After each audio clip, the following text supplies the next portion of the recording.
Headphone নিতে ভাইয়ার রুমের দরজা খোলা মাত্রই দুটি নগ্ন দেহ অন্তরঙ্গ অবস্থায় দেখতে পেলাম। সে আর কেউ নয়, আমার বড় ভাই ও মামাতো বোন জান্নাত, যাকে আমি 2 বছর ধরে ভালোবাসি। জান্নাত ও আমাকে ভালোবাসে, কিন্তু কখনো এই অবস্থায় দেখব স্বপ্নে ও ভাবিনি। আমাকে দেখে এতক্ষণে ভাইয়া ও জান্নাত কাপড় পরা শুরু করে দিচ্ছে। লজ্জায় কেউ কোনো কথা বলছে না, হয়তো আমি এখানে আসব আশা করেনি। প্রিয় বন্ধুরা, পুরো গল্পটি খুব মনোযোগ সহকারে শুনবেন, তবে গল্পটি শুরু করার পূর্বে আপনাদের নিকট আমার একটি ছোট অনুরোধ। বন্ধুরা, আমার চ্যানেলটি সাবস্ক্রাইব করে আমাদের সাথেই থাকুন। নতুন নতুন ভিডিও পেতে বেল বাটনটি ক্লিক করুন। এরকম মজাদার গল্প শুনতে কমেন্ট করুন এবং শেয়ার করে বন্ধুদেরকে শোনানোর সুযোগ করে দেন। ধন্যবাদ। চলুন এবার গল্পটি শুরু করা যাক। ছি ভাইয়া, ছি, তোমাকে আমার ভাইয়া বলতে ঘৃণা হচ্ছে।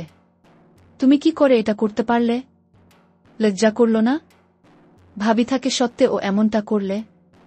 জান্নাত, তোমাকে ও বা কি বলবো, ঘৃণা হচ্ছে নিজেকেই। ছিছি। আমি মাথা নিচু করে নিশ্চুপ। আবির, প্লিজ কাউকে কিছু বলো না, প্লিজ, তোমার পায়ে পড়ি। জান্নাত, ছি, তোমার নোংরা মুখে আমার নাম কখনো উচ্চারণ করবে না। কাঁদতে কাঁদতে চলে এলাম আমার রুমে, নিজের চোখকে যেন বিশ্বাস করতে পারছি না। জান্নাত কেন এমন করল? আমি ওর সাথে শারীরিক সম্পর্ক করতে চাইলাম না বলে আমার ভাইয়ের সাথে এমনটা করবে? সারা রাত কেঁদেই কাটিয়ে দিলাম। বাসার কাউকেই বা এ কথা বলবো কি করে? ভাবির সংসারটা যে ভেঙে যাবে। ভাবি তো এখন বাপের বাড়িতে, সব ভেবে ডিসিশন নিলাম বাসা থেকে দূরে কোথাও চলে যাব। তাই জমানো মাটির ব্যাংকটা ভাঙলাম। 1,336 টাকা ছিল ব্যাগে। কিছু কাপড় ও জমানো টাকাটা নিয়ে বাহিরে বের হতেই বাসার সবাই। লেখক মাহমুদ। আবির, সকাল বেলা কোথায় যাচ্ছিস? বাবা, মা। মা, আমি দূরে কোথাও চলে যাচ্ছি, হয়তো আর ফিরব না। কই যাবে তুমি আমাকে ছেড়ে? বিয়ে করার ভয়ে পালাচ্ছ? জান্নাত, তোর মতো নোংরা মেয়েকে বিয়ে করব আমি কি করে ভাবলে? আমার সাথে রাতও কাটানোর আগে মনে ছিল না? জান্নাত। কথাটা শুনেই আম্মু আমার গালে সজোরে একটা থাপ্পড় লাগিয়ে দিল। তোকে আমার ছেলে ভাবতেই ঘৃণা হচ্ছে। এদিকে ভাই এসে আমাকে ইচ্ছামতো লাঠি দিয়ে পিটাচ্ছে, ব্যথায় আমি চিৎকার করতে লাগলাম। এমন সময় ভাবি ওদের বাসা থেকে চলে আসছে। আমায় এমন মারতে দেখে এগিয়ে আসলো ভাইয়াকে আটকাতে। চোখ দিয়ে অঝরে বর্ষা নামছে। নিজের ভাই, তার অপরাধ ঢাকতে আমাকে এভাবে মারছে। আমাকে নিয়ে গিয়ে একটা রুমে আটকে রাখা হলো। নিজের গর্ভধারণী মা ও আমাকে চিনতে পারল না। 1 বছর আগে ভাইয়া অ্যাক্সিডেন্ট করে যখন মৃত্যুর সাথে পাঞ্জা লড়ছিল, তখন তো আমি আমার 2 ব্যাগ রক্ত দিয়ে বাঁচিয়েছিলাম। সে কি করে পারল আমার শরীর থেকে রক্ত ঝরাতে? এসব ভেবে দুচোখে যেন অশ্রু বাধা মানছে না। জান্নাতের সাথে আমার প্রেম আছে, বাসার সবাই জানে। কিছুক্ষণ পর আম্মু এসে পাঞ্জাবি পায় জামা দিয়ে, তোর সাথে জান্নাতের বিয়ে, রেডি হয়ে নে, আর বিয়ে না করলে আমার মরা মুখ দেখব। মাকে কিভাবে বলি যে জান্নাতকে ভালোবেসে 2 বছরে আমি স্পর্শও করলাম না, সে কি করে ভাইয়ার বিছানায় গেল? অবশেষে সিদ্ধান্ত নিলাম যে মায়ের কথা রাখতে বিয়ে করব, কিন্তু বাসা থেকে চলে যাব যাতে জান্নাতের মুখ না দেখতে হয়। একটু পর ভাবি আমাকে জানালা দিয়ে দেখে চোখের পানি ফেলে চলে গেল। লেখক মাহমুদ। হয়তো তার মনে অনেক প্রশ্ন, কেন আমি এসব করলাম।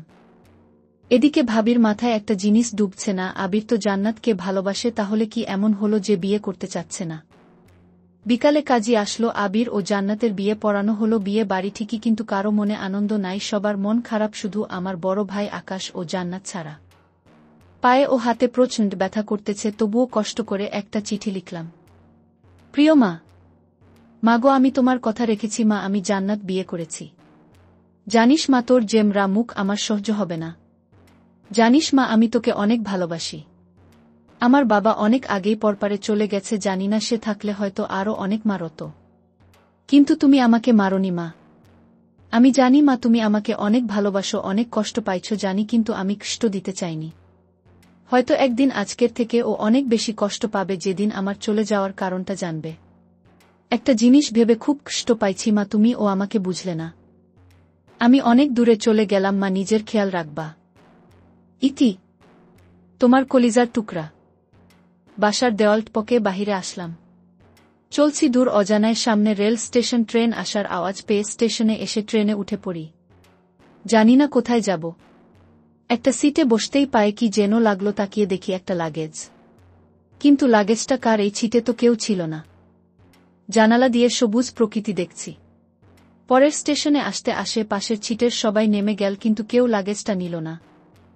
মনে হয় কেউ ছেড়ে গেছে।